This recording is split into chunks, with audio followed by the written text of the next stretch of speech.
Hello, and welcome back to the Final Cut Recaps.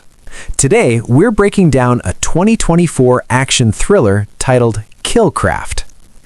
The film opens by introducing Thomas, a highly skilled professional hitman known for his cold precision and unwavering commitment to his work.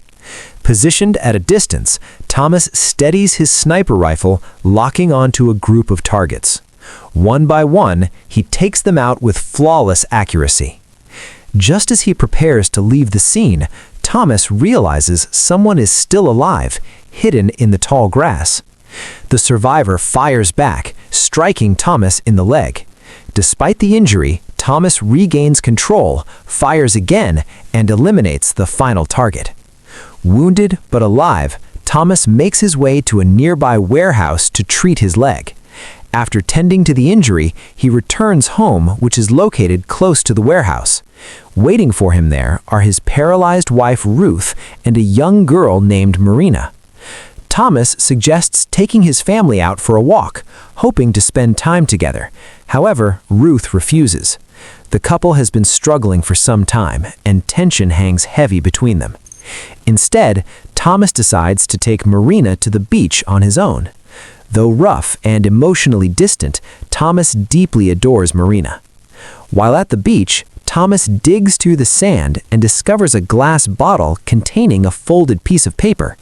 Inside is a coded message. Someone is attempting to hire him for another job.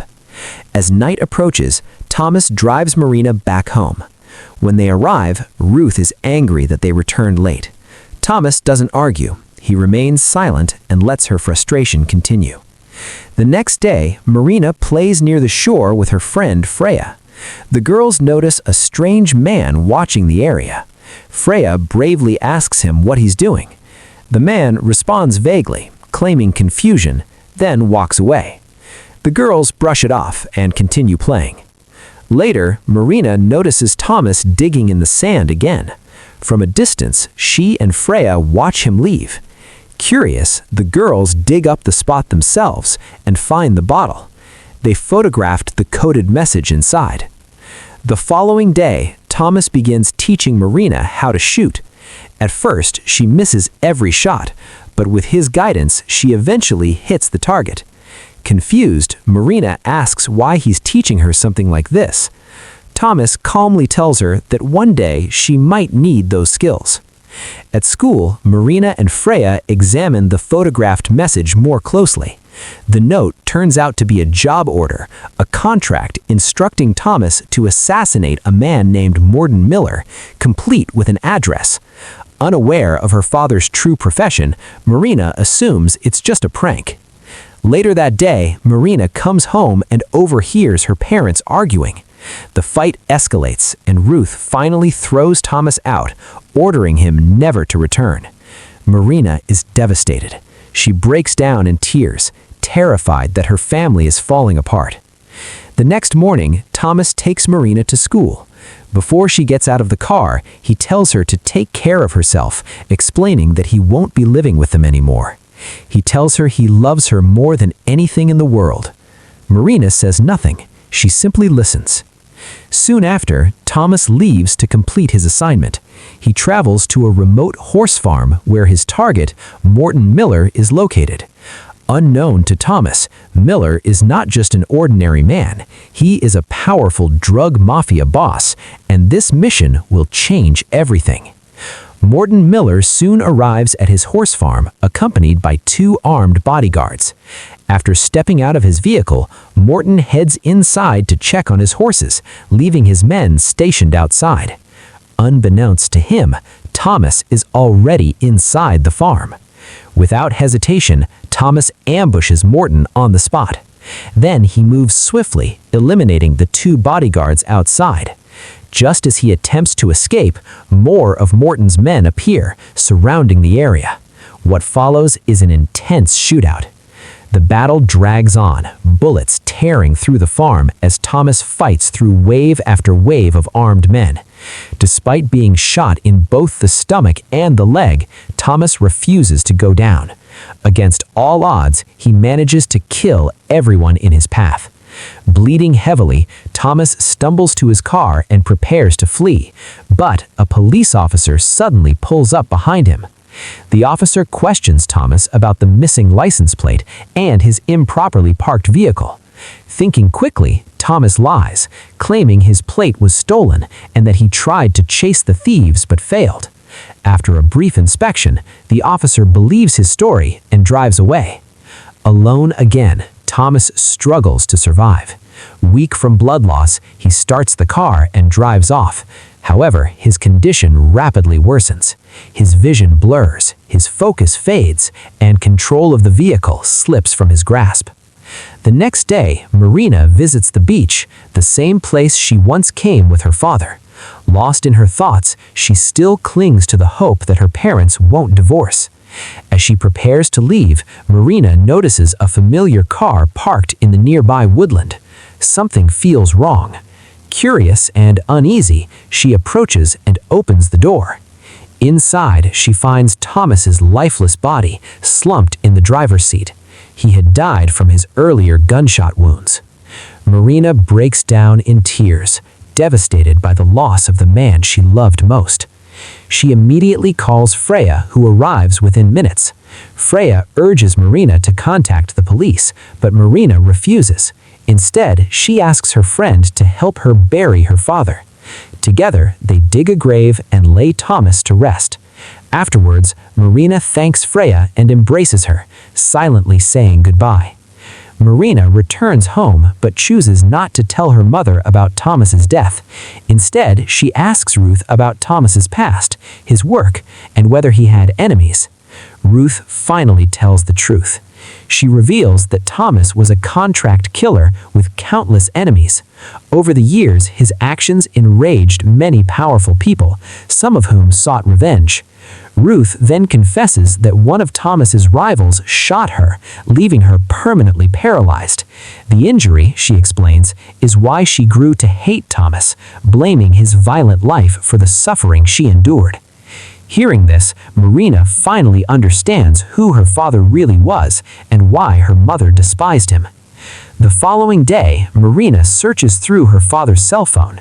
Suddenly, a message appeals, instructing Thomas to retrieve the paper hidden inside the bottle at the shore. Realizing the message was meant for her father, Marina rushes to the beach. Digging in the familiar spot, she uncovers the bottle once more. Inside is the coded note, still impossible for her to understand. Alongside it, she also finds a box of cash, the payment meant for Thomas. Marina asks Freya to accompany her to Thomas's warehouse. When they arrive, they are stunned by what they find. Walls lined with weapons, far more than Marina ever imagined her father owned. Marina hands Freya the note and asks her to decode it. Freya quickly cracks the message.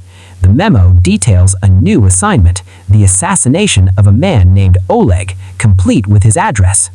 The next day, Marina travels to Oleg's office. Pretending to be her niece, she gains access to his private room. When Oleg sees her, he hesitates, unsure who she really is. Before he can react, Marina pulls out a gun and shoots him. Marina had now taken over her father's role as a hitman. After making sure her target was dead, she calmly exited the office without drawing attention. When Marina returned home that night, her mother scolded her for being late. Without saying much, Marina handed Ruth some medicine and a stack of cash, claiming it was from Thomas. Though unaware that Thomas was already dead, Ruth calmed down, reassured by the money and support. The next day, the strange man, Poe, who had previously encountered Marina and Freya at the beach, returned once again. Believing Thomas was still alive, Poe buried another bottle containing a coded message. Poe had always been Thomas's handler, the man who supplied assassination contracts, and he visited the shore nearly 3 times a week to deliver new targets. After Poe left, Marina arrived and retrieved the bottle along with the cash inside. Using what Freya had taught her, Marina carefully decoded the message herself. This time, she fully understood it.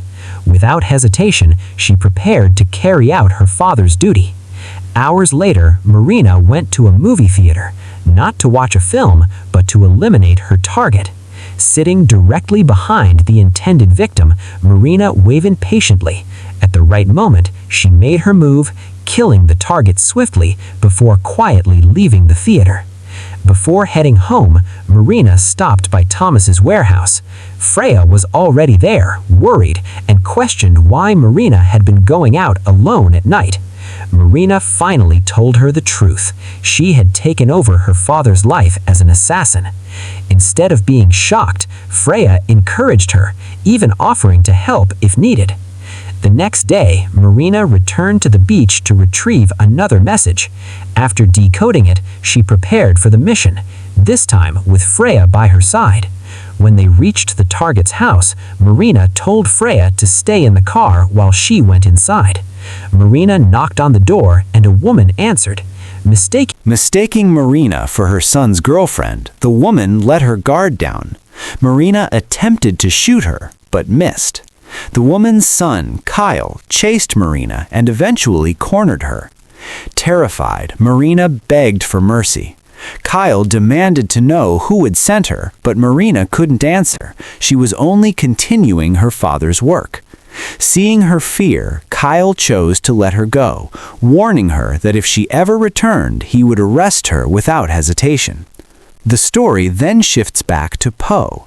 His boss, Bert, was furious after learning that the woman Marina was assigned to kill was still alive. Knowing Thomas would never miss, Bert ordered Poe to discover who was really carrying out the hits. The next day, Poe returned to the shore and buried another bottle. This time, he stayed behind to watch. To his shock, it was Marina, a teenage girl, not Thomas, who retrieved the message. That evening, Marina read the new assignment and waited in a cellar for the target to arrive. When the man finally appeared, Marina shot him and fled before anyone noticed. But just as she was escaping, Poe grabbed her. Enraged, Poe demanded to know why she had taken Thomas's place. Before he could hurt her, Freya arrived, saving Marina, but Freya was shot in the arm during the struggle. She survived and was rushed to the hospital. The following night, Marina stayed home with her mother. Suddenly, Ruth noticed a woman crawling toward her on the floor. The woman was one of Poe's subordinates, and Poe himself soon appeared, bringing several armed men. A fierce gunfight broke out. Drawing on the skills she inherited from her father, Marina managed to eliminate all of Poe's men. However, Poe captured Ruth and demanded Marina surrender. Then he asked who she truly was. Fueled by rage, Marina revealed the truth. She was Thomas's daughter. Without hesitation, Marina raised her gun and shot Poe dead. The next morning, Marina and her mother buried Poe and his men behind their house. Instead of fear or grief, the two shared a quiet sense of victory, relieved that their enemies were finally gone.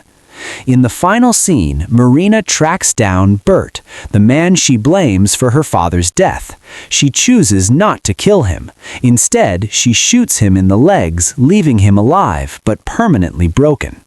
Thanks for watching. If you're new to the channel, don't forget to like, subscribe, and turn on notifications for more.